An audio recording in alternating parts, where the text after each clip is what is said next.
बढ़ा दो। मोदी तेरी तानाशाही, महात्मा गांधी अमर रहे। मेन प्रोटेस्ट है कि आपने 60-40 कर दिया है।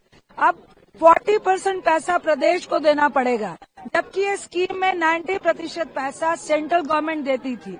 कांग्रेस जब ये स्कीम 2006 में लेके आई तो मकसद ये था गरीब प्रदेश के लोगों को पलायन से रोका जाए। अब एक तरफ अगर गरीब प्रदेश है तो वो 40% पैसा कहाँ से लाएगा?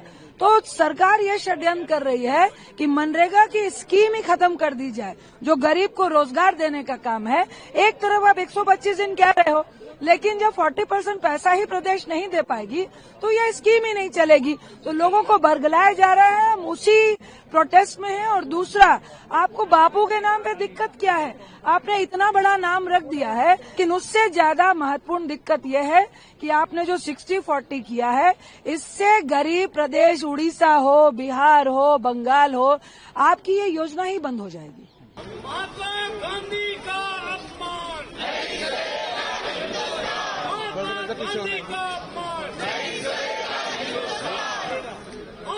आपका हाथ आ रहा सर, इसीलिए आपको लाइव करना है। अभी नहीं चाहता कि मीडिया चलाए।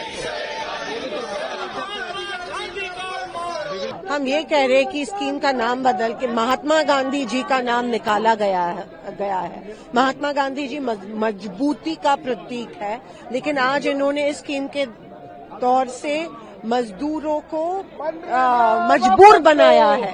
तो ये नाम निकालने की क्या वजह थी? और 60-40 का जो रेशियो है, मतलब सरकार डिसेंट्रलाइज नहीं सेंट्रलाइज कर रही है, हुकूमत कर रही है। और जो स्टेट्स इनका रूल नहीं है, वो स्टेट्स को ये फंड नहीं देंगे। और जिन स्टेट्स में इनका रूल है, वो तय करेंगे कि योजना कब लागू होगी, कौन से दिन लागू होगी और कौन से इलाके में। So this is absolutely anti democracy. और बापू का नाम निकाल रहे हैं, ये बहुत बड़ा इंसल्ट है हमारे देश के लोगों के लिए, और जो फ्रीडम स्ट्रगल है उसके लिए बहुत बड़ा इंसल्ट। अधिकार छीनना बंद करो, मनरेगा वापस दो, गरीबों का अधिकार छीनना बंद करो, मनरेगा वापस दो, मजदूर का अधिकार वापस दो, मनरेगा वापस दो, गरीब विपक्षी दलों का जोरदार प्रदर्शन। सोनिया गांधी खुद इस प्रदर्शन में बंद करो, वापस दो,